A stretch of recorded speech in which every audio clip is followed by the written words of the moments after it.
Bueno, bienvenidos a todos, ¿cómo les va? Feliz viernes. Estamos en una nueva edición del seminario del CITECDE y de la maestría en Ciencia, Tecnología e Innovación. En particular, hoy están con nosotros Lucas Escabino y Ana Fraile, de la productora Pulpo Films. Y el motivo del seminario de hoy es un poco conversar sobre la comunicación audiovisual de la ciencia y la realización del documental Un fueguito a la historia de César Milstein, que fue realizado por Ana y Lucas en su productora. Voy a contar un poquito de la historia y la relación que tenemos. Yo con Ana y con Lucas nos conocemos hace muchos años. Creo que Ana la conocí en una presentación justamente de Un fueguito, ¿no? La primera vez que nos vimos.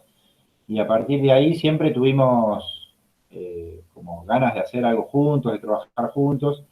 Y hace unos años, a raíz de la presentación de un proyecto internacional sobre remediación de suelos mineros, se me ocurrió ponernos en contacto y estamos trabajando actualmente en el registro y la producción de material audiovisual sobre ese proyecto.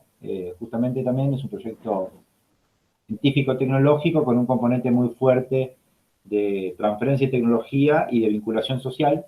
Así que, nada, estoy muy contento de que puedan participar de este seminario y que además es muy relevante para la formación de los alumnos de la maestría y de la especialización en divulgación de la ciencia, y que ellos nos puedan dar una devolución, una información de primera mano de lo que significa trabajar en la producción audiovisual de conocimiento científico, de divulgación de la ciencia, y cómo es ese proceso, ¿no?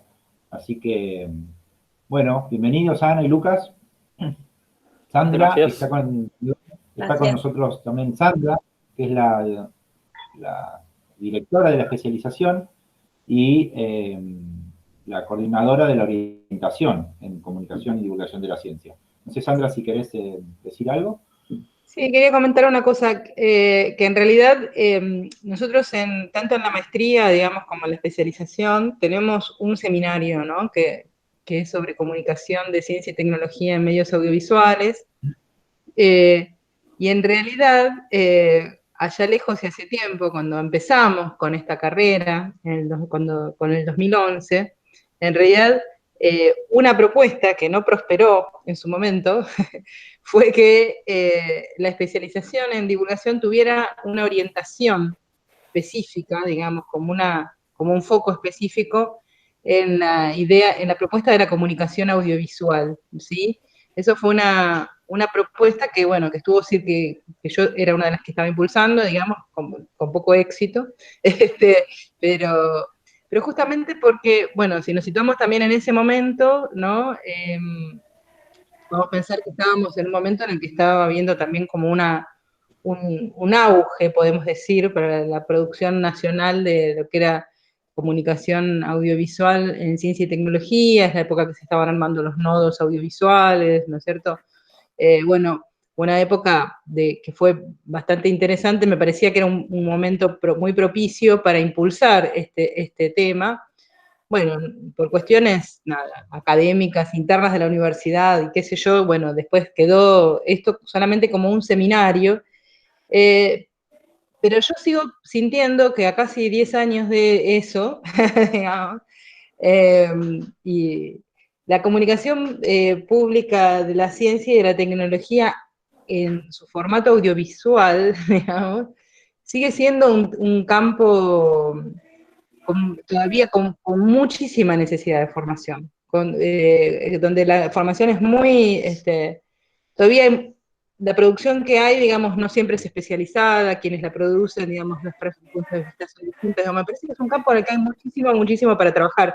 Así que en ese sentido, me parece, digamos, que bueno, más que bienvenidos con la experiencia que hicieron ustedes con esta producción, me parece que es súper interesante de continuar profundizando, ¿no? En esta perspectiva de formación, porque por lo menos desde mi punto de vista lo creo muy necesario. No sé, después podemos charlar cómo ven ustedes este tema, por qué se metieron en esto. Yo tengo varias preguntas, digamos, pero bueno, cuéntenos primero ustedes qué hay, como lo que tenían pensado, digamos. Pero a mí, desde el aspecto de la formación, digamos, yo lo quiero como resaltar también como un área de vacancia, me parece.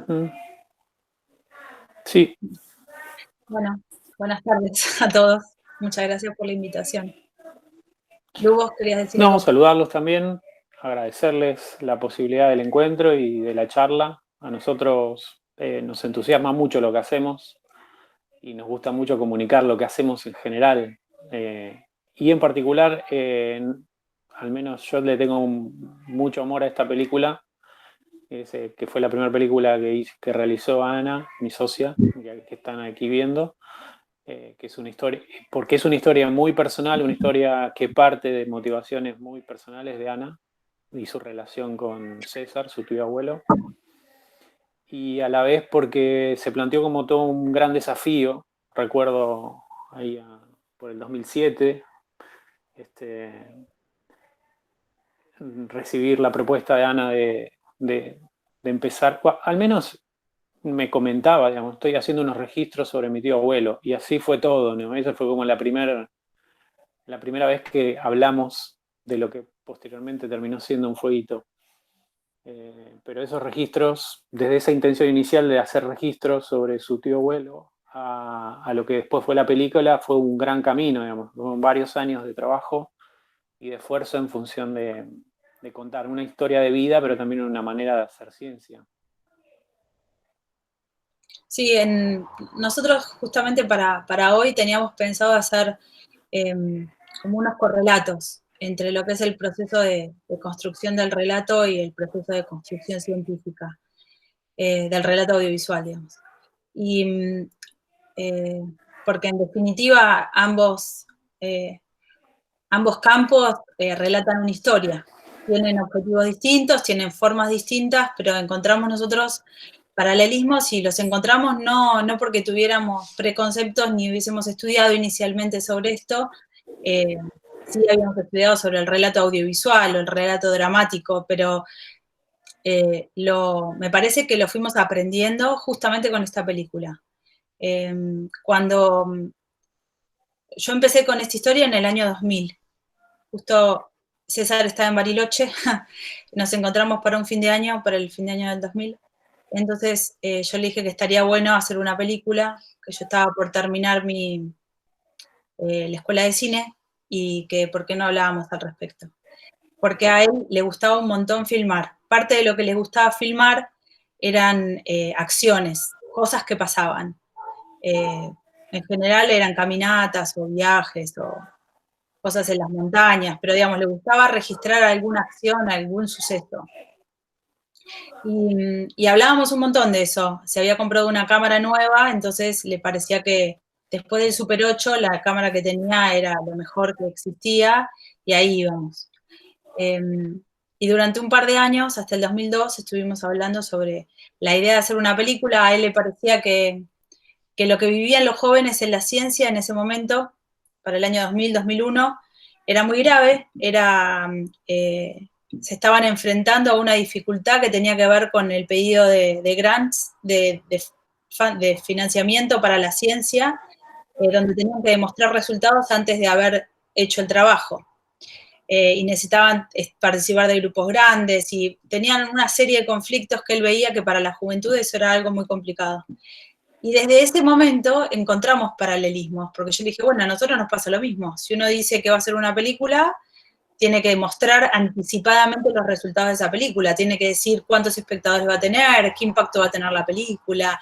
Hay que haber hecho una película antes para hacer la segunda, pero si no hiciste primero una, entonces ¿cómo vas a hacer? Digamos, entre los dos hablábamos y que el cuello de botella era el financiamiento. Entonces su solución fue que como él no había tenido ese problema, porque en Inglaterra había tenido en los 60s una fuente de financiamiento continua, no era a contraproyecto, ¿por qué no hacíamos eso? Que él me iba a dar un financiamiento X para poder avanzar, después yo lo iba a recuperar con los dividendos de la película. Bueno, finalmente no pasó eso. Unos años después César falleció y con Celia, la esposa de César, mi tía, en el 2004 nos encontramos en Inglaterra un par de meses y decidimos retomar la historia que queríamos hacer con César, pero no tanto sobre la juventud y esto que estaba viviendo yo y vivían los jóvenes científicos, que a César le parecía que impactaba justamente en la capacidad de curiosidad y la capacidad de aventura que tenía la ciencia, y a mí me parecía que eso también impactaba en tu capacidad de creación artística, porque tenés que tener tantas predicciones, entonces también eso hace que tus sueños un poco se cuarten, porque estás todo el tiempo pensando cómo vas a hacer para conseguir el dinero, no tanto los desafíos para adelante. Al final quedamos en hacer una historia sobre César. Entonces, lo primero que hicimos fue empezar a registrar y a preguntar a todos los que lo conocieron cómo era César, pero sobre todo qué había hecho. Y ahí me parece que se plantea algo que es lo que tienen todos los trabajos audiovisuales desde nuestro punto de vista, y es lo que practicamos a partir de ese momento, que es continuamente estar haciendo preguntas y tratar de entender lo que te van diciendo, porque si uno no puede entender, no puede seguir el relato. Entonces, los científicos nos contaban cosas que de la manera en que las contaban se entendía y uno estaba interesado y lo seguía, pero de repente yo me desconectaba y me daba cuenta que ya dejaba de entender. Perdí el interés y ya me iba por las ramas. Y había una cosa que pasaba que era la pregunta reiterada. Como yo pregunté, no sé, yo no me volví a escuchar a mí misma tantas veces. Lucas, como editó la película, creo que escuchó mucho más. Miles de veces pregunté exactamente lo mismo, de la misma manera y la misma pregunta. Y eso también me parece que es parte no solo de la ciencia, sino de nuestro trabajo. Digamos, uno en el audiovisual es programar un relato, armar un plan de trabajo, que nosotros le decimos guión, y los científicos le llaman plan de trabajo o cronograma de acción, planear sus experimentos, que para nosotros son los rodajes, y luego reflexionar al respecto del resultado de ese material. Y en esa reflexión volver a hacerse las mismas preguntas y abrir a la discusión para tener preguntas nuevas.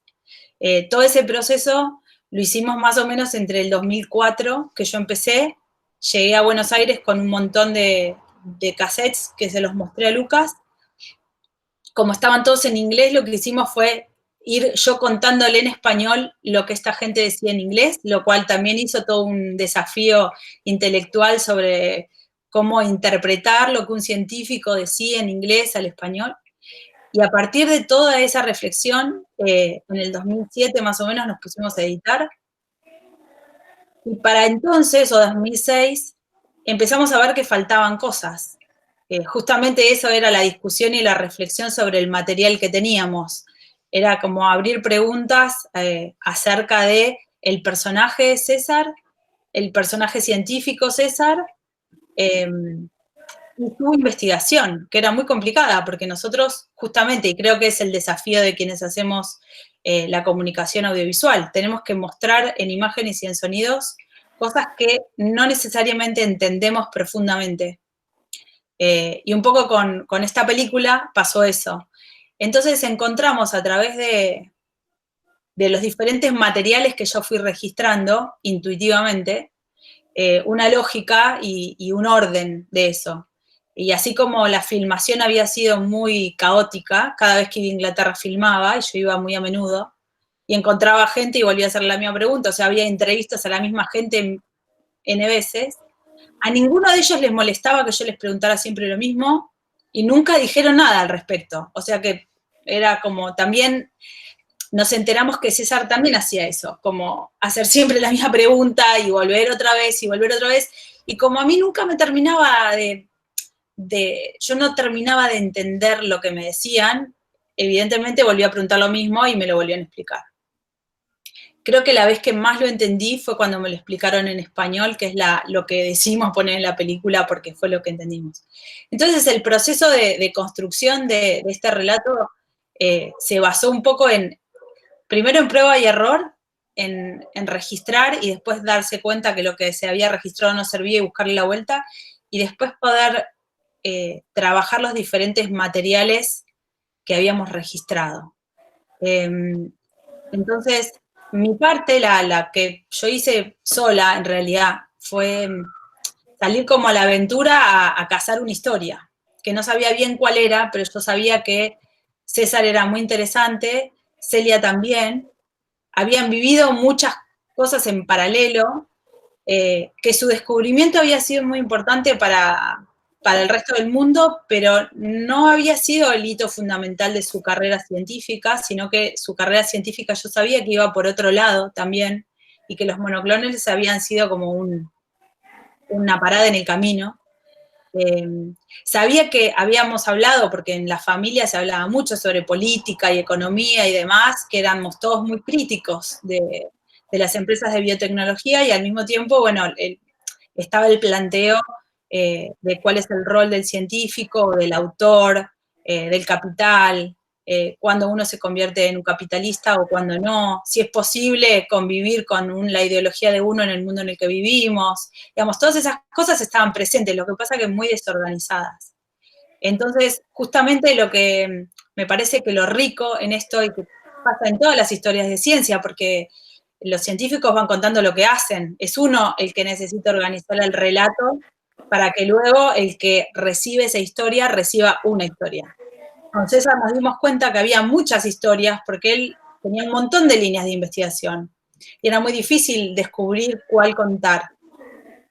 Entonces, el proceso de poder juntar todo el material, hacer fichas y organizar todo lo que teníamos, desde cartas personales hasta archivos de películas, hasta mis propias preguntas, porque las propias preguntas eran un poco las que guiaban qué estaría pensando yo cuando hice esa pregunta, fueron las que utilizamos con Lucas para poder decidir primero cuál era la historia para contar, que eso nos tomó un montón de meses, y terminamos haciendo como un gráfico, era como una línea de tiempo con puntitos y bolitas, y de cada bolita salían otras cositas. Nunca fue un guión escrito, sino que fue como un gráfico de diagramas. Y luego, una parte que me parece que está bueno que la va a contar Lucas, sobre qué tipo de dispositivos utilizamos, qué tipo de imágenes y de sonidos decidimos poner para poder transmitir lo que nosotros sabíamos que los científicos nos estaban diciendo, pero que si los poníamos a ellos a decirlo, nadie lo iba a captar, porque en realidad nosotros lo habíamos entendido después de muchos años de escucharlos.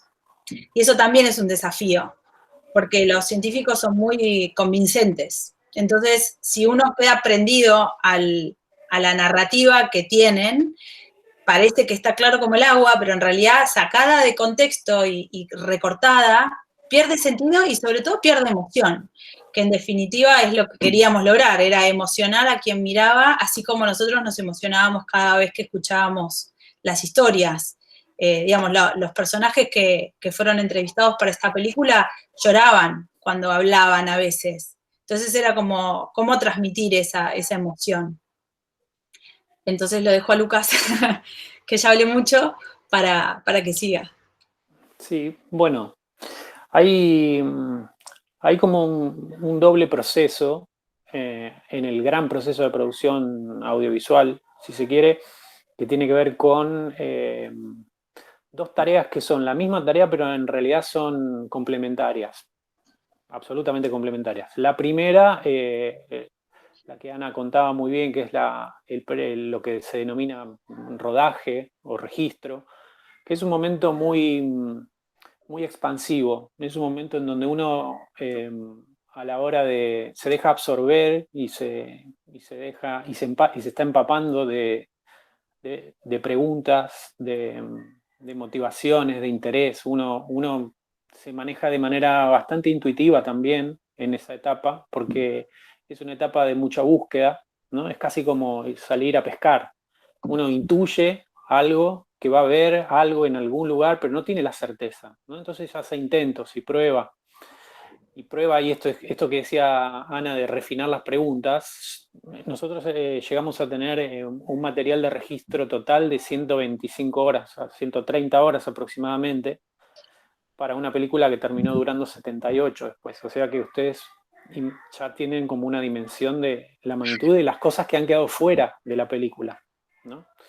Esas cosas que han quedado fuera son cosas que obviamente nosotros consideramos y valoramos como, no como inútiles, sino más bien como poco amalgamables con otras cosas que sí teníamos y nos parecían que eran hitos importantes y que debían estar en la película, ¿no? Porque esa es la segunda etapa, ¿no? Cuando uno empieza a pensar en cómo estructurar todos los registros, ¿no? Esa segunda etapa sí deja de ser ahora intuitiva, deja de ser expansiva y es en realidad justamente lo complementario. Es muy racional, es muy sintética, ¿no? Y todos los movimientos que uno realiza en esa segunda etapa, que es la etapa de montaje o la etapa de edición, tienden como a ir eliminando cosas, ¿no? Eligiendo y descartando en función de ideas que tienen que estar presentes y que uno quiere construir y quiere que el espectador transite por ellas, ¿no?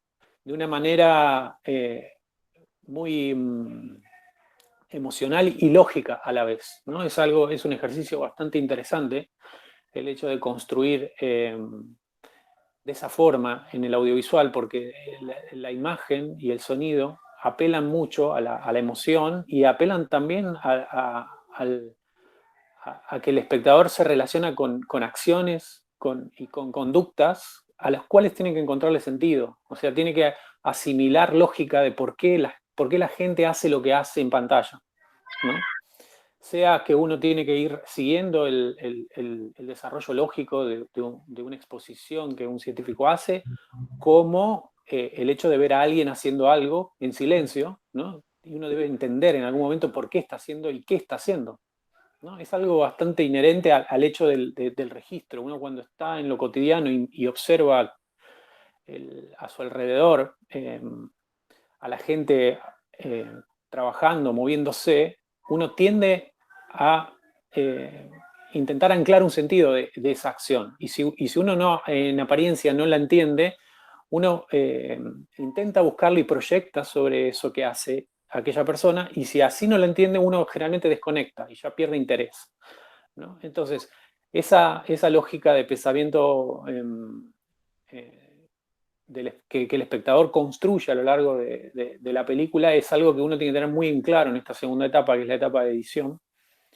porque uno tiene que ir ordenando las acciones y ordenando estas ideas que uno quiere que el espectador transite, de forma tal que las conclusiones que el espectador vaya sacando a medida que va viendo, ¿no? y la síntesis que va haciendo el espectador a partir de lo que está observando como en acción o en el discurso de aquellos que van hablando, como en el caso de Un Fueguito, que tiene muchas entrevistas, más de 30,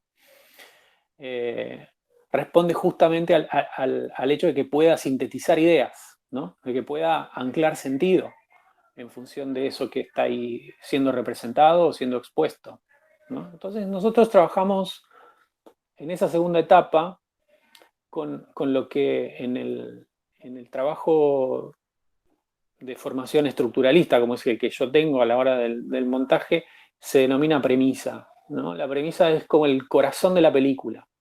Es como una idea madre, una idea rectora a lo largo de toda la película que se debería verificar en cada una de las acciones.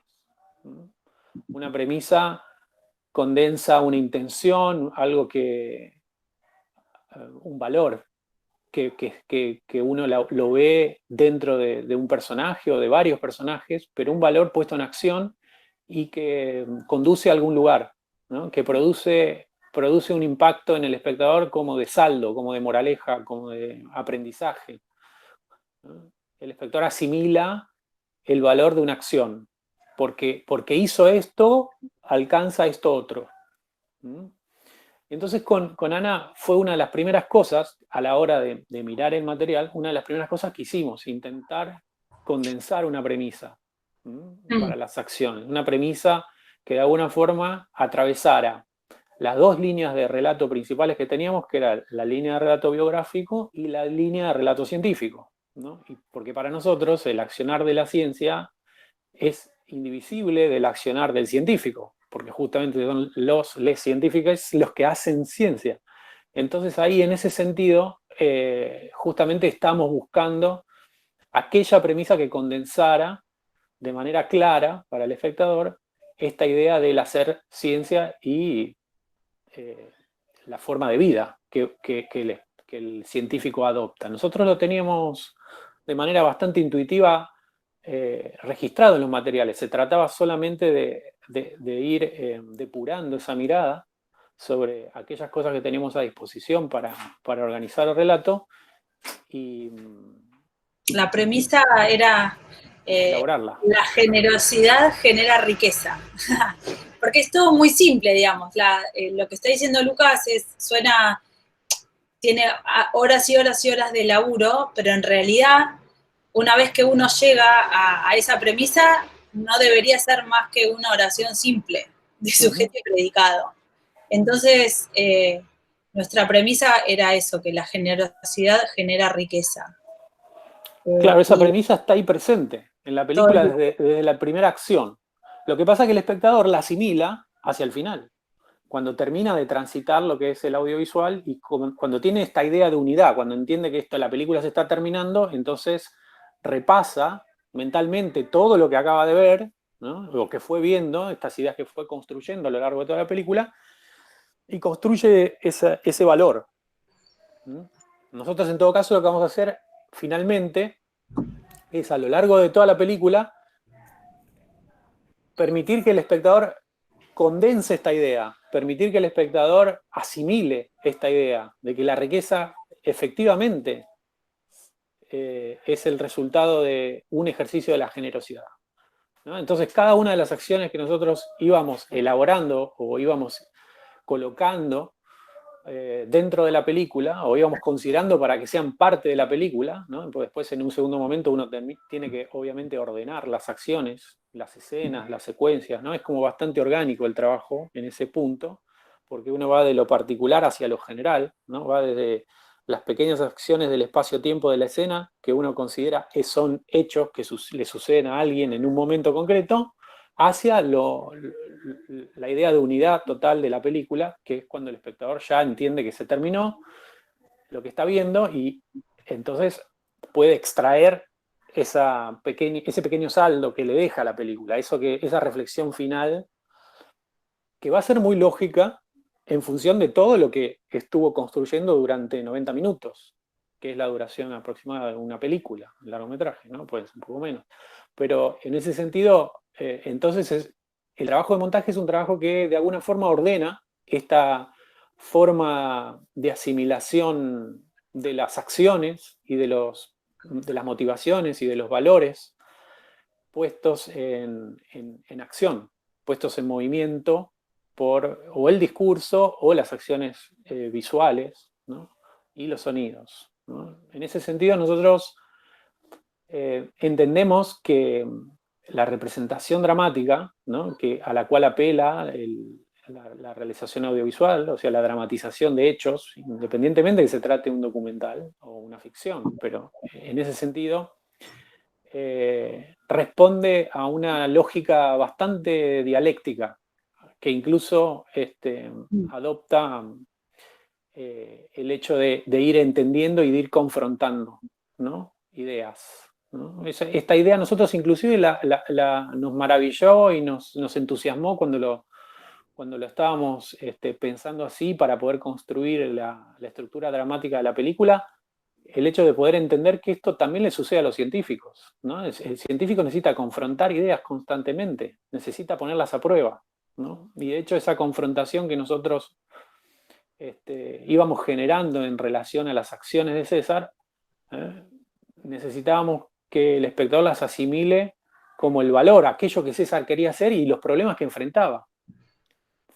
¿no? Por querer hacer justamente eso, ¿no? Y esto es como esta lógica dialéctica, ¿no? De tesis, antítesis y síntesis que pasa a ser una nueva tesis, pone justamente a prueba la motivación de uno, la motivación de alguien accionando, ¿no? Esto se volvió y se transformó justamente en el corazón del movimiento que el espectador tiene que ir reconstruyendo a lo largo de toda la película, que es el mismo que él como espectador va haciendo cuando entiende que alguien quiere hacer algo pero encuentra un problema, entonces tiene que modificar esa conducta inicial y reelaborar la estrategia para alcanzar aquello que quiere, pero eso que quiere tiene que quedar claro al espectador desde el comienzo para saber cómo va a intentar alcanzarlo, ¿no? Entonces, toda esta lógica dialéctica nosotros la verificamos también en el razonamiento del científico, ¿no? A la hora de pensar el problema, a la hora de hacerse preguntas y reformular preguntas, a la hora de intentar alcanzar la meta que se propone, ¿no? Entonces, en un punto teníamos como la sensación como de estar haciendo metalenguaje, en un punto, porque estábamos elaborando desde el lenguaje audiovisual, desde el lenguaje de estructura dramática, un trabajo que en realidad está hablando de un lenguaje científico, de una manera de elaborar y de producir conocimiento, ¿no? A través de la práctica científica, ¿no? De ensayo y error y reformulación. Porque luego, ¿no? Y si es exitoso ese procedimiento científico, el mismo científico tiene que explicarlo, ¿no? Para poder replicarlo. Es científico en la medida que pueda replicarse ese experimento, que pueda haber una manera de hacerlo, ¿no? Y entonces esto era como también uno de los grandes desafíos a la hora de contar que era un anticuerpo monoclonal, por ejemplo, ¿no? Bueno, ahí ya estamos. Eso puedo contar una anécdota, porque sí, claro. Editamos un montón, eran horas y horas, y estaba el problema del idioma también, pero armamos una parte. Sobre todo queríamos, en un momento nos obsesionamos un poco con los anticuerpos y entonces pensamos que había que explicar un poco más del sistema inmune, y entonces si explicábamos del sistema inmune había que explicar qué eran los genes, y entonces qué eran los genes y cómo se hacían los genes o cómo era una bola. Entonces lo armamos y llamamos, y ahí sí nos enfrentamos necesitamos a alguien que nos guíe un poco. Entonces llamamos a uno de los científicos que habíamos conocido acá en Buenos Aires y le dijimos, bueno, sentate y míralo. A nosotros dos nos parecía perfecto. Todo lo que estábamos poniendo nos parecía que estaba correctamente organizado. Pero no, en realidad nunca habíamos entendido la genética de cómo se producían los anticuerpos. Entonces, como no habíamos entendido eso, nuestro relato no estaba mal, pero no, habíamos como cambiado las partes del lugar. Lo que pasaba primero lo pusimos en el medio lo pusimos al final, el final al principio. Entonces este hombre miró, dijo, no, tienen que leer este libro, estúdienlo primero y después vuelvan a ver todo el material.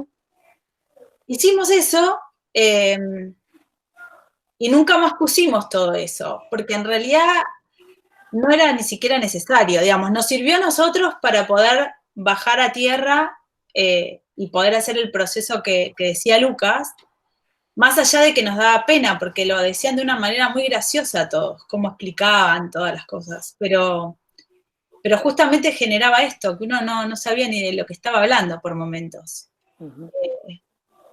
Igualmente ahí nos quedamos como en un pozo, porque después tuvimos que salir a buscar nuevamente a Oscar Burrone, y yo le dije, mirá, no entendemos, agarrá un pizarrón y explícame, porque yo no te puedo seguir, no entiendo qué es lo que está pasando.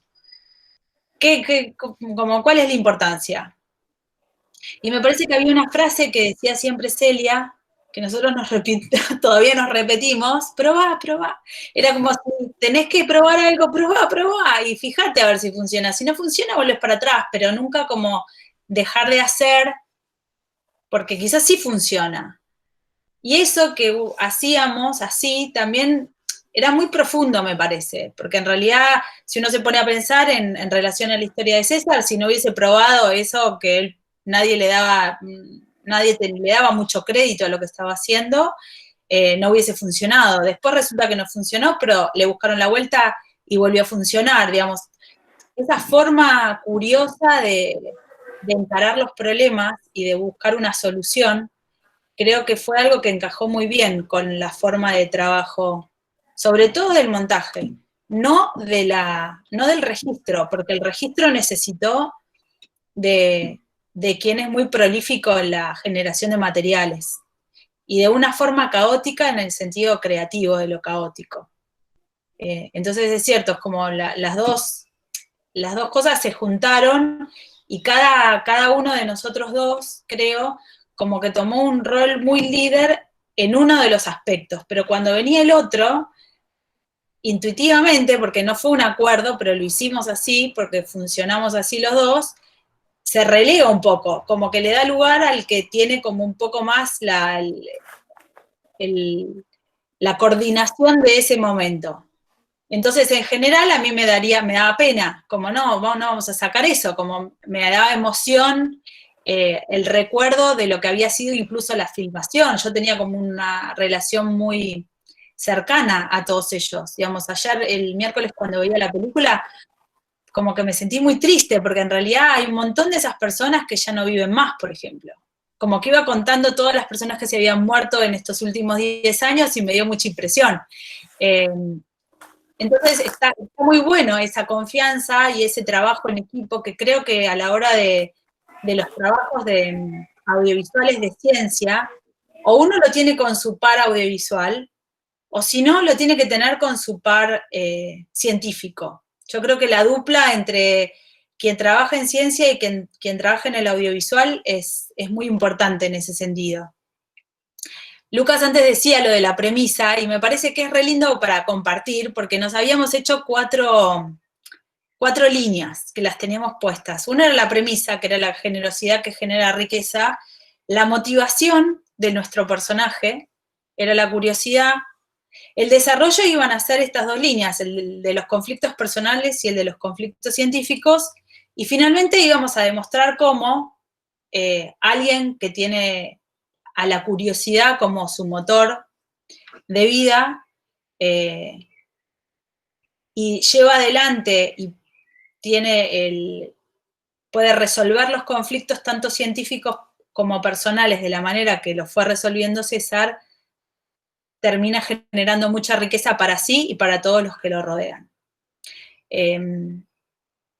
Y por eso, como para quizás un cierre, la película se llama Un fueguito justamente por el cuento de Galeano, el de los fueguitos. Y ese fue el cuento que yo elegí cuando falleció César, porque me parecía que era lo que más lo describía. En los funerales en Inglaterra se hacen como estos eventos donde la gente dice cosas al tiempito de que alguien falleció, y todos dicen unas palabras. Nosotros no estuvimos presentes, desde Argentina nos quedamos acá, pero yo mandé mis palabras, y que en realidad mis palabras eran ese cuento, que había pedido que lo lean en español y que después, si querían, que lo tradujeran para los demás. Pero un fueguito era lo que a mí me parecía que había impartido a todos quienes había conocido. Y justamente el trabajo de montaje que estaba explicando Lucas, hizo que todas esas ideas que estaban presentes en mí, no solo a la hora del registro, sino por el bagaje familiar con que uno, o personal con que uno cae con una historia, se puedan catalizar y consolidar y estructurar de una manera que quien la vea sienta algo parecido. Creo que esas son como las partes más importantes que atravesamos en la construcción de esta película. Después, como saldo de la propia película, lo que sucedió es que hicimos una serie, entonces pudimos hacer el trabajo inverso. Todas esas partes que habíamos dicho, no, esto no, se expandió y se convirtió en una serie que duró 4 horas. Está partida en 8 partes, pero son 8 partes de media hora, y pudimos como explayarnos un poco más en aspectos que quizás los habíamos pasado de largo. Y hace un par de años, en el 2018, iniciamos como una nueva etapa, vamos como con la tecnología, que es una experiencia de realidad virtual con los anticuerpos monoclonales. Entonces, en eso estamos trabajando ahora mismo, en cómo sería como una experiencia incluso más corporal. La sensación de que uno entra a la sangre y ve cómo funcionan esos anticuerpos monoclonales, cómo experimenta, escucha, cómo suena cuando estás ahí viajando y qué es lo que sucede. Va a ser, no sé, lo estamos proyectando, pero nos da la pauta de que un montón de los conceptos que tratamos en esta película son muy universales y que se mantienen en nosotros, que después los llevamos a otras películas, porque seguimos repitiendo las mismas frases en relación a otros proyectos. Pero como que se va generando riqueza después de la misma película. Y eso me parece que es muy interesante.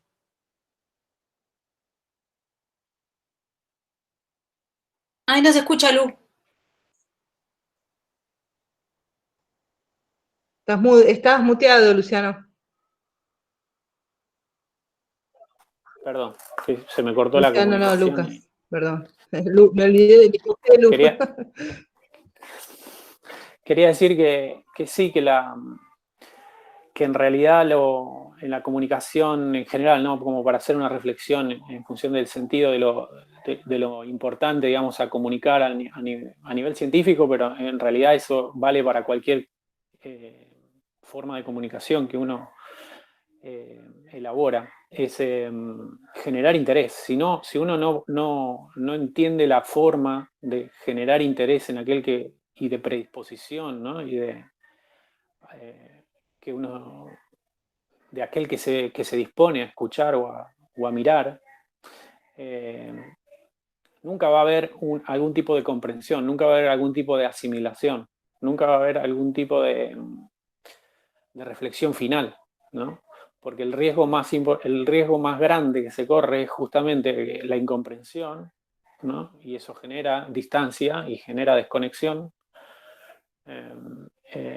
justamente por no haber encontrado la manera de generar motivación, ¿no? El interés para mirar, el interés para predisponer al espectador a dejarse permear por esa historia, por esas motivaciones detrás de las acciones, ¿no?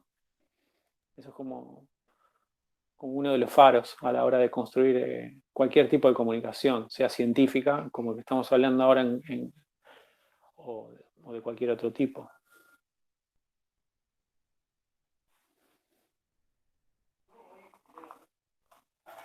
No sé si, Luciano, querés abrir una serie de consultas. Yo tenía alguna pregunta. No Sí, escribí nada. dale, arrancá. Yo también tengo anotadas algunas, pero si querés empezar vos, y si alguien ahí les mencionaba, si alguien quiere comentar algo, anótese y le damos la palabra. En realidad tengo varias cosas, pero una cosa esta que traía Ana de cuando se encontraron con que esta explicación que ustedes habían armado, ¿no? Este científico les dijo, no es así, ¿no? Hay como que rehacerla, bueno. Ese tipo de feedback, digamos, en ese caso tuvieron el feedback con esta persona que, que les dijo que estaba mal lo que ustedes estaban explicando. Pero después, posteriormente a eso, digamos, las versiones posteriores, ¿ustedes tuvieron algún tipo de intercambio con César? ¿Con quién le intercambiaron, digamos, con quiénes intercambiaron información respecto a lo que ustedes están contando desde el punto de vista, desde el discurso científico, ¿no? Desde el discurso biográfico, ¿no? De esto que vos decís, este problema. En realidad, cuando en el 2004 yo empecé a hacer preguntas, me acerqué primero a Celia. Entonces, la primera que me explicó lo que hizo César fue Celia, fue mi tía abuela. Y entonces yo le pregunté con quiénes debería hablar para poder entender si quería hacer la historia de César quiénes eran las personas que me podían contar mejor. Y ella me hizo una lista. Entonces me dijo, mira, para lo que él hizo en Argentina, le podés preguntar a tal. Para lo que hizo cuando llegamos acá, a tal. Y así me fue diciendo de a décadas o de a años con quiénes podía hablar para poder entender. Entonces, y además que tenía que leer, digamos, porque lo que sucedió con ellos es que son todos científicos. Entonces, todos me trataron como quien está haciendo, no sé, un doctorado en algo.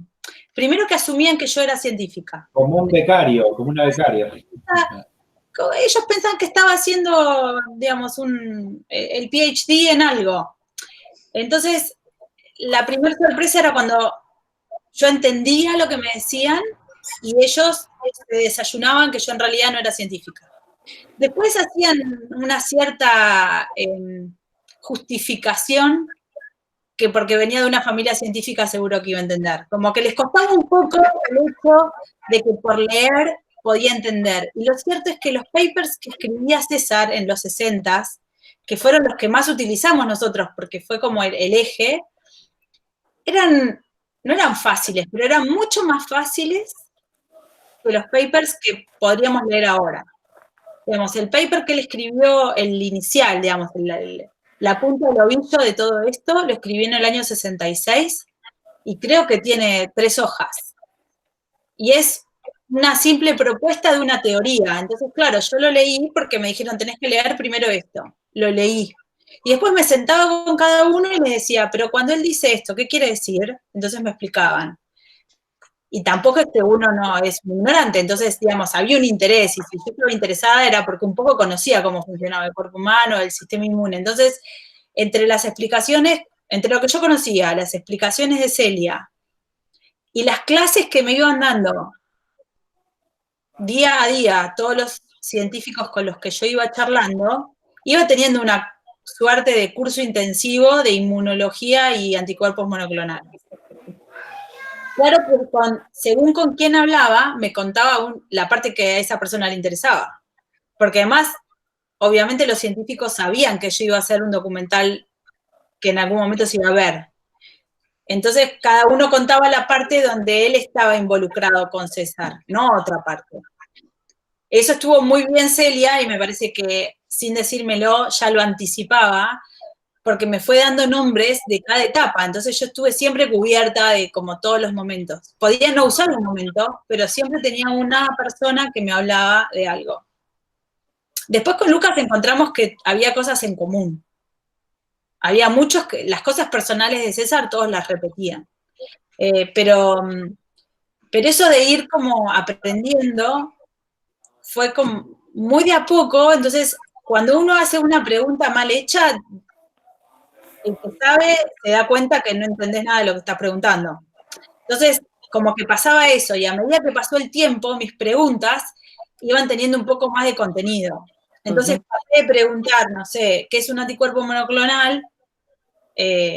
O ¿qué es un anticuerpo? A reflexionar sobre lo que me estaban diciendo. A decir, entonces si pasa tal cosa, sucede esto otro. Y entonces ahí me seguían respondiendo porque quería decir que lo que estaba preguntando tenía algún tipo de sentido. Digamos, rápidamente con ellos se desconectaban también perdían el interés de hablar conmigo. O no perdían el interés, pero me empezaban a dar una clase. Y si me dan una clase, ya ahí ni siquiera valía la pena prender la cámara, porque era como medio aburrido. Me estaban explicando a mí para poder hacer la pregunta. Entonces, como había como un balance que se fue aprendiendo. Y también tuve la suerte, quizás, no sé, en el año 2004, cuando yo empecé a registrar todo esto, fue cuando ordenaron el archivo de César, que iba a ir a parar al archivo de un colegio, que es donde está ahora. El Churchill College en la Universidad de Cambridge tiene archivos de muchas personas. Entre las personas que tienen archivo es el archivo de César. Pero para hacer ese archivo tuvieron que juntar toda la información primero, y Celia era quien juntaba la información. Entonces yo le dije, bueno, si ya que le estás juntando, yo te voy filmando mientras tanto. Entonces también pude hacer eso. Estaba el asistente personal de César del laboratorio, que iba recorriendo los papeles, y ahí también yo le preguntaba cosas. Le decía, pero ¿cómo era esto de los anticuerpos otra vez? Y otra vez, como no sé, 1000 veces lo pregunté, porque realmente no se entendía. Todo eso sirvió para que nuestra primera versión ya tuviera ese proceso. Entonces, la parte que peor estuvimos fue esta parte de la inmunología y la genética de la inmunología, que decidimos que era tan complicado, y se sabía una parte, pero no se sabía otra. Entonces nosotros decíamos, bueno, entonces, ¿cómo contamos esto? No, bueno, pero eso no estamos seguros. Podría ser, pero no. Bueno, entonces no lo contemos, porque esto no es un paper de divulgación. Tenemos que contar algo que motive para seguir escuchando. Y lo que hicimos, sí, fue darle la película a 2 o 3 referentes que para nosotros era importante que si le escuchaban nos dijeran, esto me parece que está bien o no. Pero la verdad que el trabajo de ir haciendo como el rebote con el científico y corroborando que no estábamos metiendo la pata, lo fuimos haciendo a medida que avanzamos. Y me parece que hay que hacer eso siempre, digamos. Uno mandarse a hacer un trabajo así, aunque sean 10 minutos de película. En todo caso te lleva menos tiempo, pero es muy importante poder hacer ese ejercicio de uno investigar para poder entender qué mostrar de todo eso. Porque no todo se puede ver y escuchar, y tampoco vale la pena. Entonces, ciertamente creo que fueron Oscar Burrone y Fernando Goldbaum, que en ese momento estaba en el Instituto del Eluar, y el mismo que todavía no se había encaminado en la actividad política, Lino Barañao, estaba en la agencia, y él estaba trabajando todavía, o bueno, había trabajado con la de una oveja o algo así, y él también vio la primera versión en el 2007 e hizo toda una devolución al respecto, como diciendo, me parece que esto no sé, esto yo lo haría acá, esta parte me parece que no conduce a nada, como cada uno de ellos dio como su devolución. Una devolución. Fue como devoluciones parciales. Claro, antes de entrar en esa parte que a mí me interesa también, Lino Barañao y sus derivaciones del trabajo, me interesó mucho esto que contaste, que tiene como un doble filo, ¿no? Vos te entrevistás a los científicos y ellos, en algunos casos o en algún momento de la entrevista, te tratan como un alumno o como un becario que te están explicando, pero al mismo tiempo dijiste que se emocionaban y que... Bueno, es que... Incluso que algunos lo querían mucho, digamos, y estamos hablando de gente, bueno, ya está muerta, digamos, eran grandes, ingleses en su mayoría, hablando conmigo también, como yo creo que hasta incluso les debo haber hecho como un déjà vu de César hablando, con el acento y con todo. Quizás mi insistencia y mi reiteración también, no sé, pero bueno, eran descendientes, porque justamente una chica argentina, cuando se enteraban que no era científica, era el desastre, haciendo estas preguntas, pero como Celia me había preparado muy bien, y en las primeras entrevistas ella me acompañó, yo nunca fui sola, iba con ella, en algunos casos hablaban con ella. Claro. Y entonces también, o ella me ayudaba, o yo no conocía las palabras, digamos, porque para mí también fue un proceso, aprendí un montón de inglés científico en el proceso. Entonces yo le preguntaba a ella, ¿y esto cómo se dice? Ella lo decía, y ahí yo aprendía, y el tipo respondía, y en general se emocionaban cuando se acordaban de César. Claro, pero me parece que hay algo de lo que contás, me parece que hay algo de lo que contás que me parece muy relevante para los que están encarando un trabajo de audiovisual científico, que por lo menos lo que yo leo de lo que vos contás, que es que el científico en esa instancia se permite contar otras cosas que, o sea, no contaría en un paper, no escribiría de ese modo lo que vos le estás preguntando para este formato. ¿No? Se abren otras vías de indagación, hay una información como que es inaccesible de otro modo. Esta mezcla de... Que ellos primero tienen como su propio mundo y conversan en términos en su propio campo. Es como cuando con Lucas estamos hablando con otros realizadores y hay un montón de cosas tácitas que, bueno, no se dicen, pero existen.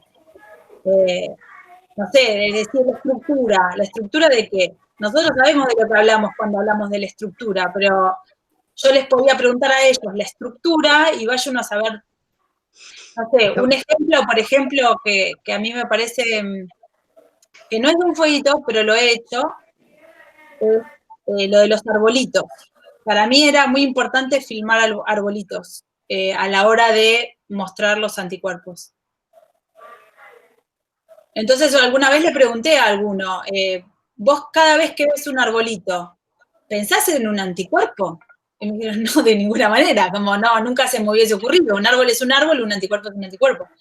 Como esa lógica que uno tiene ya incorporada de asociación, justamente para poder entender mejor, creo que lo que hay que hacer es poder tenderles herramientas para explicar, pero no explicar como una clase, porque cuando ellos dan una clase, también hay una cosa tácita de la clase de biología. Y no necesitamos eso, porque no somos todos biólogos los que estamos escuchando. Uh-huh. Entonces es como sacarlos de ese lugar, pero que crean que cuando están hablando no son unos locos, que están hablando a alguien que no entiende nada, porque por otro lado es muy desagradable estar hablando ya sabiendo que el otro no está entendiendo lo que decís. Perdón, ¿y cómo te hace sentir a vos, digo, y cómo ustedes, ¿no? Digamos, te quería rescatar en este relato que vos traes, esta dificultad, yo lo pongo, perdón, en mi perspectiva, yo lo pongo mucho en la dificultad de los científicos en general en comunicarse con quienes no son científicos, ¿no? Entonces digo, ¿cómo te hace, en este caso, ustedes como fueron, o sea, vos ibas interesada específicamente en información y en entender y pusiste, ¿no? Pero en algún lugar te ponían en un lugar del que no entiende, ¿no? Del que no sabe, del que necesita, te tenés que, bueno, o sea, léete todo esto y después venía a preguntar. ¿Cómo te hizo sentir? No sé, a mí me provocaba como si fuera un desafío, digamos. Como, bueno, vos pensás que no voy a entender, mirá cómo lo entiendo. Como, tampoco, tal cual. Como eso de bajarlos de un pedestal, es como si vos lo podés entender, yo también, y si yo no lo entiendo, claro. En realidad la situación era, me parece que lo estás explicando mal, tenés que volver a explicar, claro. Porque no puede ser que yo no lo entienda. Y nunca, quizás por dentro me sentía mal, pero nunca mostré eso para afuera, en el sentido de, bueno, mira, si es tan fácil lo que me estás hablando de los genes, bueno. Explícamelo bien. Otra sí. vez. Pero no también hay algo en la comunicación que es el feedback, ¿no? El asunto, cuando uno se está comunicando con alguien, no es, y más en un tema tan críptico por momentos, como puede llegar a volverse el científico, es de qué manera yo digo algo para que aquel que escucha se cuestione y se haga las preguntas correctas para elaborar ese feedback y me pregunte mejor para que yo explique mejor. Y más específicamente, ¿no? Esto en la etapa de registro es fundamental. En la etapa de registro, si uno tiene que entender cuál es esa manera de preguntar, ¿no? a ese personaje que tiene frente a uno en entrevista. ¿No? Sí, por eso... los personajes inquietos. Si uno a un personaje inquieto lo acorrala en una silla y le pone una cámara adelante y lo deja ahí quieto, bueno, la persona primero ya se siente incómoda. Entonces, como hay una cierta percepción que también tiene que ver con esto del feedback. Es como uno se está metiendo en el mundo de otra persona y le está preguntando un montón de cosas y espera una respuesta. Pero para poder tener una respuesta hay que dar algo también. Y el confort ese, primero de saber un poco de lo que estás preguntando, pero por otro lado de entender que si ves a alguien que se está moviendo, no sé, yo les daba un papel y un lápiz, porque siempre escribían. Tal cual. Que dibujen, qué sé yo, no sé, que hagan lo que quieran, o el otro que caminaba, y bueno, vamos a caminar, porque uno me dijo, yo solamente caminando, y bueno, caminemos, no sé. Porque aparte la comunicación no se está dando solo a nivel discurso, se está dando a nivel miradas, se está dando a nivel acciones, movimientos, silencios, pausas, intenciones, todo eso está registrado en el audiovisual. Todo eso es parte de la comunicación, no solamente el discurso que vos podrías leer en una desgrabación de la entrevista. Eso es solamente una parte del discurso, no es la totalidad de la comunicación. Y también hay otra cosa más que creo que es importante, y es como lo de que dije antes de bajar un pedestal, digamos, a todos los que yo fui conociendo en Inglaterra, para mí siempre fueron los amigos de César y Celia. Eran los amigos de mi tía. Resulta que no eran los amigos de mi tía, digamos, eran gente de mucho prestigio. Pero en las primeras entrevistas yo nunca dimensioné, y me parece que es muy importante también hacer eso. Yo creo que a la hora de hacer este tipo de registros, hay en nuestra sociedad, al menos en la nuestra, ¿no? En este mundo en el que vivimos o en esta parte del mundo, hay como una cosa de poner ahí arriba a cierto tipo de personas. Y creo que la gracia para hacer este tipo de documentales es como bajar a tierra un poco y ponerlo en perspectiva. Como está bien, te dieron un montón de premios, yo lo entiendo, en tu campo sos muy prestigioso, pero estamos en otro lado ahora, estamos en el lado donde vamos a contar una historia, y para contar una historia no estás más ahí, porque ni siquiera sé si tenés el carisma para poder contar la historia, y quizás está buenísima tu historia, pero nadie le entiende. Entonces me parece que es como, uno tiene que ser muy humilde en cuanto a lo que no conoce, pero también hay que poner como un freno a que el otro entienda que también tiene que ser humilde, porque estaba leyendo ahí un comentario, tampoco sabe lo que nosotros estamos haciendo. Y no es tan fácil ir, elegir y poner la cámara y registrar.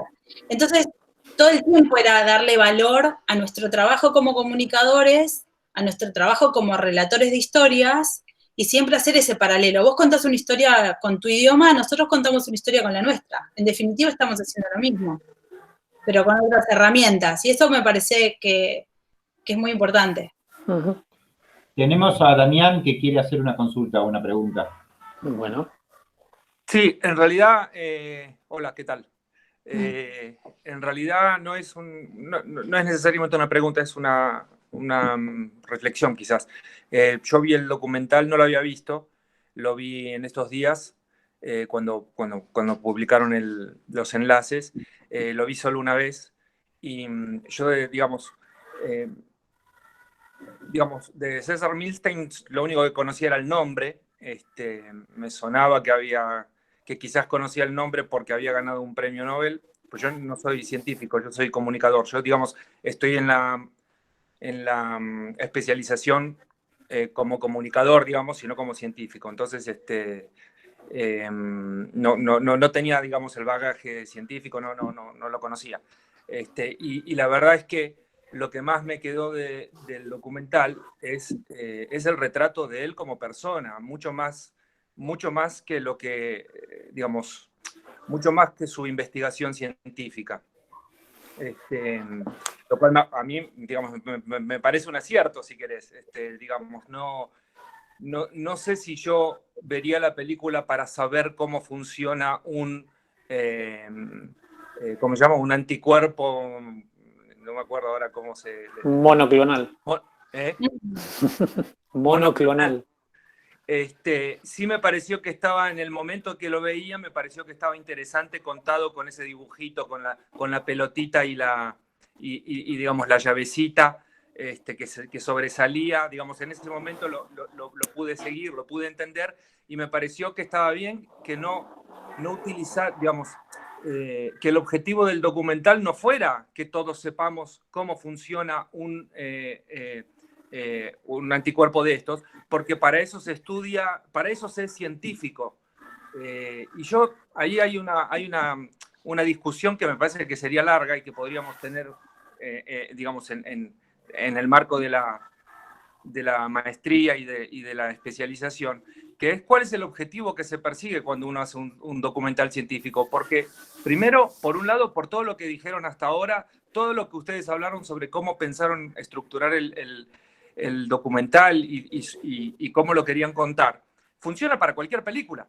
No es, claro, no es que ustedes estaban pensando, bueno, como estoy haciendo un documental científico, voy a pensar en cómo se va construyendo el relato. No, la construcción del relato es la misma para cualquier película y digamos, me parece auspicioso no separar, dejar de separar lo que es documental y lo que es ficción, porque en realidad, digamos, yo enmarco el documental como en una manera de, como en una especie de punto de vista, más que en un género, digamos. Yo el género del documental de ustedes yo lo titularía como retrato, digamos, encarado como un documental.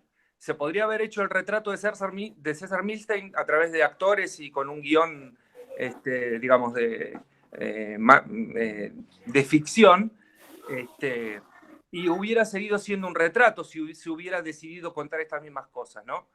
O sea, todas las películas que tienen como la historia que se podrían enmarcar dentro del, digamos, del género científico, digamos, en realidad lo que hacen es contar la historia de una persona y qué es lo que quiere lograr y cómo lo logra, digamos, que es lo que vos decías, Lucas, sea ficción o sea documental. Y me parece que Un Fueguito cuenta más, digamos, sobre la persona, o sea, lo que uno se lleva como espectador finalmente tiene que ver más con la persona y con cómo era ese científico como persona, cómo era su manera de trabajar, mucho más allá de la demostración científica de aquello que el tipo descubrió, digamos. Claro.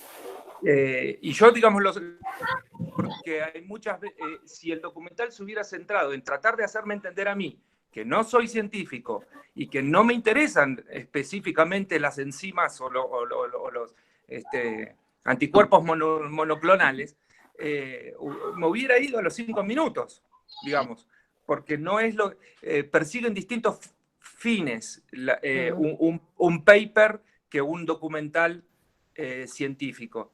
Y digamos, a mí, digo, me pareció, es más, creo, acá sí habría una pregunta. En un momento la película, bueno, a mí particularmente me gustan mucho más los géneros tipo el fantástico, el thriller, el policial. Y entonces, bueno, claro, me engancho por el lado del científico como si fuera un detective, ¿no? Un tipo que quiere descubrir algo y los pasos que sigue para descubrirlo o para... qué pistas se encuentra, digamos, para llegar al asesino, digamos, ¿no? Y me enganché mucho en el momento en que hablan del tema de las patentes y que César dice que le desaparecieron cosas del archivo y después rápidamente se termina ese tema.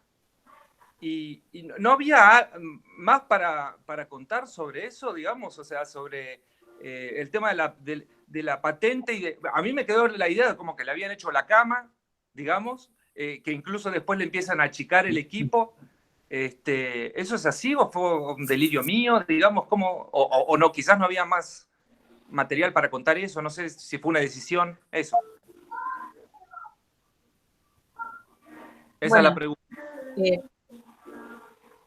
Que desaparecieron sus papeles, no había mucho más para contar porque desaparecieron sus papeles y es uno de los obstáculos con los que él se enfrenta, digamos. Lo que quisimos hacer con esa escena es mostrar quizás incluso la ingenuidad con la que había encarado un cierto tipo de propuesta y la respuesta que había tenido del propio sistema científico en el que él estaba insertado. Entonces, poder poner eso, el propósito era más como mirar la respuesta que obtuvo y dimensionar, digamos, que cree esa sensación en el que está mirando. Es como, acá como pasa algo muy grave.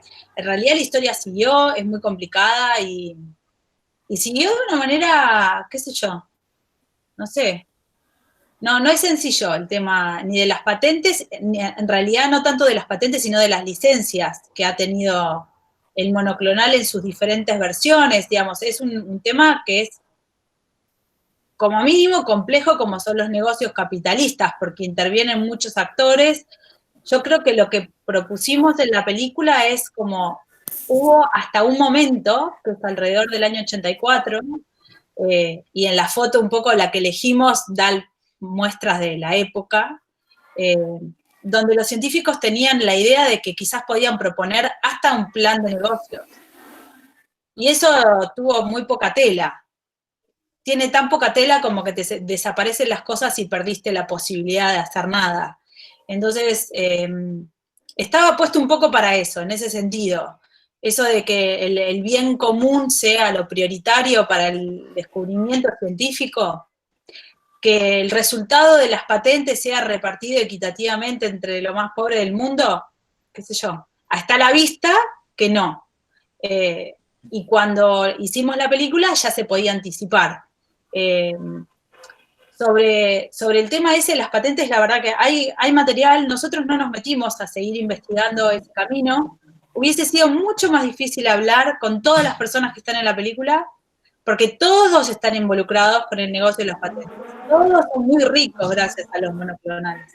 Todos. Entonces, y uno podría criticar, qué sé yo, no sé quién soy yo para andar criticando eso, digamos, es todo un sistema en el que funciona de una manera y que ha tenido grandes beneficios y también ha fallado y falla y sigue fallando y va a seguir fallando para la mayor parte de la población que no tiene los beneficios.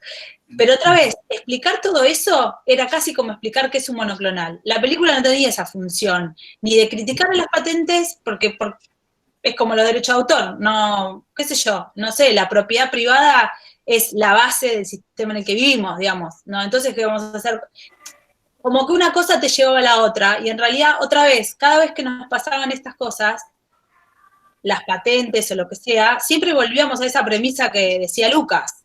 Eso estaba adelante nuestro, y la motivación era la curiosidad, digamos, nunca, no nos queríamos correr de ahí, porque a nosotros nos parecía que lo más importante para contar la historia de César era eso, todo lo demás era secundario, y se podrían hacer 10.000 películas alrededor de todos los temas que quedaron aparte, ¿no? A mí me gustaría comentar algo respecto a lo que dice Damián. Efectivamente, Lucas lo dijo un poco al principio, ¿no? Si bien ustedes tenían este lema, o como le dijiste, Lucas, la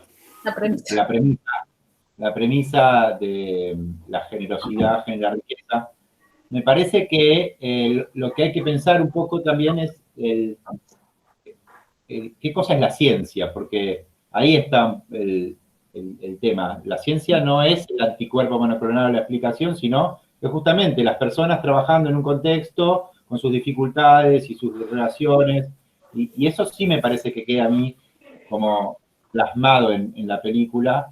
Se ve un sistema en funcionamiento, un sistema científico, un sistema de producción de conocimiento determinado que involucra a todos estos elementos, y que un poco ese tema es uno de los conflictos más importantes que como vos decís, Damián, queda como conflicto. No está resuelto, y porque no está resuelto en la realidad, de verdad, es un conflicto. Y a mí me parece un logro, ¿no? de la película. De hecho, es un elemento muy no único, pero muy diferencial. Yo la he usado para mostrar justamente estos aspectos, ¿no? De que la ciencia es todo esto, que está ahí en todas esas cosas. Y yo quería decir algo en relación al objetivo o a qué debería movilizarte la película, o un documental o lo que fuere, en este caso en particular, un documental científico, y en este particular documental, Un Fueguito, a mí una de las cosas que incluso yo viéndola a la distancia y poniéndome en el rol de espectador, es que a mí justamente me genera preguntas, me da curiosidad, ¿no? Si se transmite esa curiosidad, si vos te vas del cine con eso en el cuerpo, con esa inquietud en el cuerpo, con esas ganas porque verificaste que siendo curioso está buenísimo, y no solamente aprendes cosas, sino que te enriqueces de muchas diversas formas, ¿no? No solamente en este caso como la industria biotecnológica, que es de enriquecimiento económico, efectivamente. Te enriqueces de muy otras formas, ¿no? Si cualquier espectador que no tiene nada que ver con el mundo científico, pero que se aproximó por curiosidad o por lo que fuera a este personaje, se lleva eso, el objetivo de la película está cumplido con creces, ¿sí? Bueno, si no hay más consulta o comentarios sobre esto, a mí me gustaría hablar un minuto, no sé qué hora es, llevamos más de una hora de seminario, pero hablar un poco del proceso de producción ya relacionado con cuestiones más institucionales y formales, como cuando uno ve la película y ve los créditos, se queda con la sensación de que tuvo el apoyo de un montón de instituciones, está el ministerio, está, ¿no?, la agencia, y en tu relato es todo lo contrario, fue un esfuerzo personal muy importante. Me gustaría que si pueden comentar algo, cómo fue esa parte, cómo es trabajar, cómo es hacer una película con apoyo, sin apoyo, con instituciones nacionales o con instituciones extranjeras, toda esa complejidad que hace también al trabajo audiovisual, al trabajo de ustedes. Bueno, la película en efecto fue realizada con fondos propios, digamos, míos, que fui y de mi tía abuela, que fueron utilizados para comprar equipamiento, para registrar, para viajar juntas, digamos, muchas veces yo les decía, estos viajes, cuando fuimos a Trieste, fuimos las dos juntas a Trieste, cuando fue a ir al norte de Inglaterra, fuimos las dos juntas al norte de Inglaterra, cuando fue a ir no me acuerdo a qué otro lugar fuimos las dos juntas. Cuando era ir a Estados Unidos, yo iba a Inglaterra primero, volví de Estados Unidos a Inglaterra y después volví acá, como todo el tiempo, y en el medio las cuestiones personales de la vida misma. Recién cuando en el 2007, y por algo personal, digamos, mi pareja trabajaba en el Centro de Investigación y Desarrollo de Tenaris. Tenaris en ese momento tenía una fundación que se llama CDTEC, y ahí existía un señor que era el que dirigía FUDETEC, que conocía mucho la historia de César. Y por alguna razón, que no me acuerdo cuál es ahora, tenían una cantidad de dinero que podían disponer para apoyar un proyecto. Pero fue, algo fortuito y personal, o si uno quiere, de clase, de la lectura que tenga. Entonces, pude acercar a esta persona la idea, entonces el director del laboratorio donde trabajaba Federico, mi pareja en ese momento trabajaba ahí, les compartió esta idea de esta película que yo estaba haciendo, sola, y él dijo, bueno, nosotros podríamos poner un poco de dinero para esto. Eso sirvió para que con Lucas editemos la película, fue para pagar la postproducción. Entonces dijimos, bueno, ¿cuánta plata hay? Tanto. Bueno, lo vamos a repartir entre tantos meses y vamos a estar editando todo este tiempo. Eso fue como un primer proceso. Y ahí se frenó. Con esa versión que teníamos,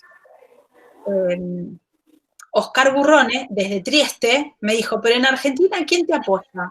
Nadie. Porque todas las personas que les pregunté no tuve respuesta. Al Instituto de Cine aplicamos con el proyecto y lo declararon sin interés. No les pareció interesante. Claro, entonces no teníamos subsidio de límite. Porque querían que la película les parecía que no era personal, era aburrida, que no le faltaba estructura y conflicto. Creo que era algo así como que la estructura no está bien estructurada porque le falta estructura. No era una clase de cuadro. Y la recomendación era que yo me incluyera en la película. Yo creo que si hubiésemos hecho eso, posiblemente hubiesen dicho, uy, sí, nos hicieron caso, no sé. Pero la verdad que yo no tenía nada que hacer ahí, y no me gustaba esa estética tampoco. Entonces, bueno, la declararon sin interés. Nos mandaron a reescribir el guión, lo reescribimos, les pareció que seguía siendo sin interés. Eso lo perdimos. Y ya para ese año era el 2009. Y una productora con la que yo había trabajado Diana Frey, me dijo, mira, yo conozco un productor que él sabe terminar y estrenar películas, es como su especialidad. ¿Por qué no te acercas y podés hablar con él también? Entonces así conocimos a Daniel, bueno, lo conocí yo en realidad, a Daniel Botti, y él le mostré una copia de la película y me dijo, mira, vamos a ver qué podemos hacer. ¿Vos cuánto dinero tenés? Yo en ese momento tenía una parte que todavía tenía del dinero de producción que había ahorrado, porque además había hecho un presupuesto, pero después ahorré un montón de dinero, plata que yo tenía ahorrada de mi trabajo. Entonces él, porque trabajaba con otras películas, estrenándolas, se acercó a hablar a la Fundación YPF, que muchas veces la Fundación YPF había puesto dinero para el estreno de películas, como auspiciar los estrenos.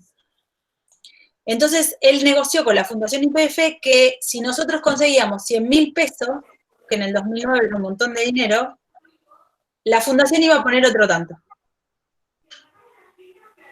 En el medio, yo ya había conocido a Lino Barañao en la agencia, y Lino me había dicho, es muy difícil que encontremos fondos para poder apoyar un documental, porque en realidad no hay forma, no encaja en ningún lado, porque no existía el ministerio, no existía nada. Entonces, dijo, pero busquemos la vuelta. Esto fue en el invierno del 2007. Resulta que para diciembre del 2007, principio del 2008 fue, sí, 2008 ya fue ministro de Ciencia. Cuando fue ministro de Ciencia, yo le escribí un mensaje y le dije, bueno, felicitaciones, qué bueno. ¿Cómo hacemos ahora? Porque ahora ya sos ministro, digamos, y el que es ministro puede generar esos espacios. Y dijo, sí, queremos crear un canal de televisión, no sé cuánto. Y yo le dije, a mí me gustaría hacer un canal de noticias, porque me parecía que estaba re bueno hacer un canal de noticias de ciencia. Bueno, yo estuve tan ingenua como estuvo César con los monoclonales, básicamente. O más todavía, porque debería haber aprendido. Yo ya no viví, no era de los 60. Yo tendría que haber aprendido un poco más, pero lo cierto es que él logró, primero se generó un fondo para apoyar el documental. No funcionó porque se hizo de una manera que era para mí, eso no se podía hacer. Ahí es que Fernando Goldbaum, desde el Instituto Leluar, que creo que ya para esta altura estaba en la agencia, no tuvo como una roca de gente, pero ahí yo conocí todo un mundo de Argentina que nunca había conocido, digamos, de Cambridge me lo conocí de memoria ya a esta altura, pero de acá no. Y entonces Fernando dijo, ¿por qué no hacemos a través de la unidad de vinculación tecnológica del Instituto Leluar esto? Que vos recibas los fondos, nosotros te los damos. Y la forma que va a tener nuestro instituto de apoyarte es que no vamos a cobrarte ese dinero, te lo vamos a dar, la cantidad que recibimos te la damos. Entonces nosotros bancamos la administración de esos fondos. Y ese es nuestro aporte. Y así se fueron sumando. Entonces ahora ya teníamos a FUDETEC, teníamos a la Fundación YPF, tuvimos al Ministerio, tuvimos al Instituto Leluar, tuvimos a la empresa que está detrás de la Sala Hoyt, que en ese momento también estaba vinculada con la Fundación YPF, que era de Eskenazi, que trabajaba muchas veces apoyando a estrenos de películas. Entonces pudimos estrenar en 2 salas del Hoyt Abasto, que fue muy importante, porque entonces pudo ir mucha gente a ver la película. Y finalmente, con todo eso, volvimos al Instituto de Cine, volvió Daniel y les dijo, miren, conseguimos todo esto, terminamos la película y vamos a estrenar. Se pagó el sonido, se pagó el color, digamos, se pagaron un montón de procesos con esos fondos y ¿cómo nos pueden ayudar? Entonces nos dieron un fondo que el instituto tenía para lanzamiento y porque en definitiva era una película argentina y así fue como estrenamos y cómo se unieron todos estos personajes que aparecen en el afiche, que estuvieron todos presentes, porque en el estreno, que fue muy... Sí, yo estuve. Es otra película lo que contás. El presidente de Fiat, no sé, había gente que yo ni siquiera sabía quiénes eran, no sé, yo en el medio fui mamá de gemelas, Lucas fue papá de Dante, como, no sé, nuestras familias se agrandaron y ahí íbamos con la película. Entonces, en el estreno yo estaba con los 2 bebés y estaba Celia, había una periodista que yo no sabía ni quién era, después me enteré, pero bueno, estaba Sigman, estaba el de IPF, estaba Genasi con toda su familia, digamos, había toda una seguridad y ahí estábamos. Entonces se generó una cosa que demostró mucha necesidad de contar estas historias. Las personas fueron a ver la película, fueron un montón de personas al cine, comparado con otros documentales, llamaba la atención el interés que había causado un documental de esta naturaleza. A mí me pareció que era una cosa muy, muy interesante, que abría las puertas y que si uno muestra, ahora sí, teníamos la evidencia, si haces una película, nadie te cree, pero la haces y va gente al cine, cuando volvés a decir, bueno, ahora quiero hacer una película de Leloir, me deberían creer que va a ir gente al cine. No, todo terminó ahí, digamos, la ilusión del noticiero de noticias, de poder seguir haciendo películas de ciencia, de este tipo de películas de ciencia, digamos, de esto.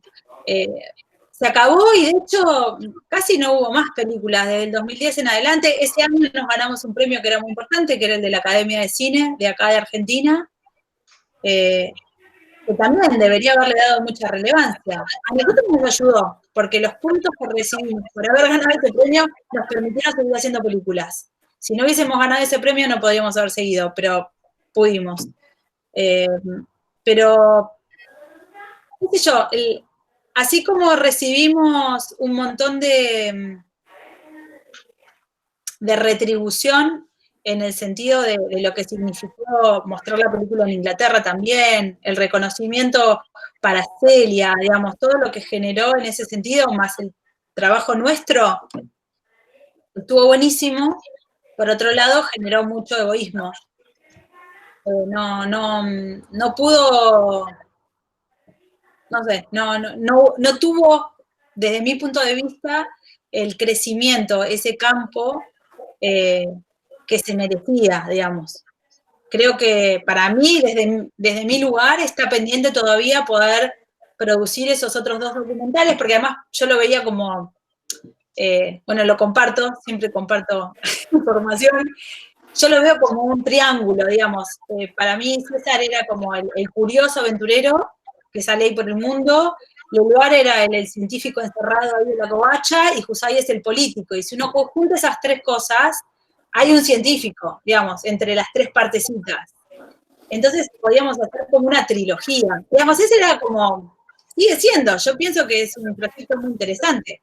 Y de hecho, esto de hacer una película, ahora vamos a hacer una película sobre monoclonales específicamente, que no va a ser sobre cómo funcionan, pero sí sobre el significado de un invento, porque en definitiva es como una herramienta inventada, como quien inventó un destornillador. Bueno, César inventó los monoclonales. Nos parece que como nunca deja de surgir información, nunca dejan de surgir ideas de este proyecto. Entonces, esto de hacer una película sobre monoclonales y de realidad virtual lleva a armar una plataforma sobre cine y ciencia y cuántas películas podríamos hacer. Entonces, tratar de como visualizar eso. Por supuesto, el proyecto que mencionó Luciano está inscrito dentro de eso, digamos, el interés de poder contar este tipo de historias. Entonces, estaría bueno hacer algo sobre las patentes, eso, bueno, eso tiene que ser algún tipo de denuncia, un documental. Y vamos a transitar por ahí, sí. Ahí sí vamos a transitar como de lleno eso y creo que no vamos a tener tantos amigos con el documental. Y las aplicaciones, toda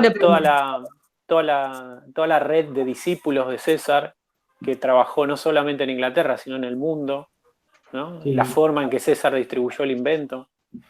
Pero eso es muy interesante porque, digamos, a mí me parece que muchas veces en las posibilidades en todos los relatos posibles que hay sobre algo, digamos, en general uno de los problemas que hay muchas veces con los trabajos documentales o con el material audiovisual sobre ciencia es que, bueno, no se muestran mucho los procesos, ¿no? Ni los procesos de construcción, ni los procesos, o sea, nosotros pensamos que la ciencia es una construcción, ¿no? Es una construcción social, que hay gente que interviene, intereses, hay política, hay fondos, hay negociados, hay todo lo que hay en una sociedad, digamos, hay. Entonces, bueno, todo eso forma parte de la construcción de esos conocimientos también, ¿no? Y qué cosas prosperan, cuáles no, cuáles se ocultan, entonces todo ese proceso, toda esa trama, ¿no? De la que la ciencia se construye así, la ciencia, las tecnologías, ¿no? Se construye así. Es algo muy necesario, a mi modo de ver, es algo muy necesario de ser mostrado, ¿no? De ser mostrado, de ser contado en las distintas formas en las que uno hable sobre ciencia, digo, ¿no? Haga comunicación de la ciencia. En el audiovisual, en el cine, en la producción audiovisual también, digamos, ¿no? Entonces, digamos, salirnos del clásico documental que nos mueve, digamos, que estos documentales que de alguna manera no terminan reproduciendo, ¿no? Por ahí ciertas imágenes de la ciencia y de la tecnología que están estandarizadas, que no muestran realmente todos los conflictos que hay detrás de eso, o no muestran a la persona, ¿no?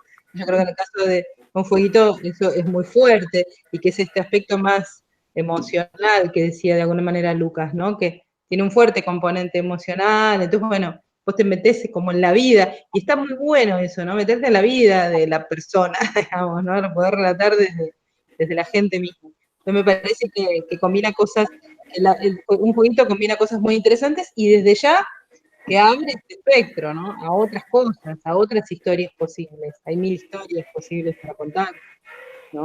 Pero bueno, ahora, no sé, con esto nuevo que hagan. Así que bueno, no sé cómo estamos, me parece que ya estamos medio en el tiempo, hubo un par que se tuvieron que bajar. A mí me parece súper interesante, no sé si alguien quiere hacer algún otro comentario, alguna pregunta. Pero bueno, sería bueno alguna vez, ¿no? Si volvemos a alguna instancia presencial, en algún momento de la vida. Sí, armémoslo cuando se pueda. Claro, Sí. pero incluso poder, Lindo trabajar sobre proyectos también, quizás alguna vez pueda hacer un intercambio en la base de proyectos que ustedes ya tengan parte del pool de trabajo, ¿no? De ahí. Sí, acá, así, bueno, yo te digo, o sea, sinceramente esto que contaba al principio, para mí siempre fue como, o sea, sigo sintiendo un poco lo que vos decís, ¿no? O sea, no, o sea, así como no conseguían fondos, digamos, y no encontraban espacio, digamos, porque no encontraban, ¿no? ¿Dónde lo ponemos? Bueno, está bien, ahora está TEC-TV, pero tiene sus cosas, sus restricciones, sus presupuestos, ¿no? Los enlatados. Bueno, hay una cantidad de cosas, digamos, no hay una producción, digamos, no hay una producción importante, no hay un apoyo tampoco a la producción de lo que es ciencia y tecnología con sus 1000 formas de contarse, pero a nivel nacional, ¿no? Entonces es complejo, digamos. Entonces, y tampoco se propicia desde los espacios de formación mismo, ¿no? No es el lugar, pero acá dentro de la universidad mismo tenemos una discusión al respecto, por ejemplo, ¿no? Yo trabajo en la carrera de diseño artístico audiovisual y hay una discusión al respecto, ¿no?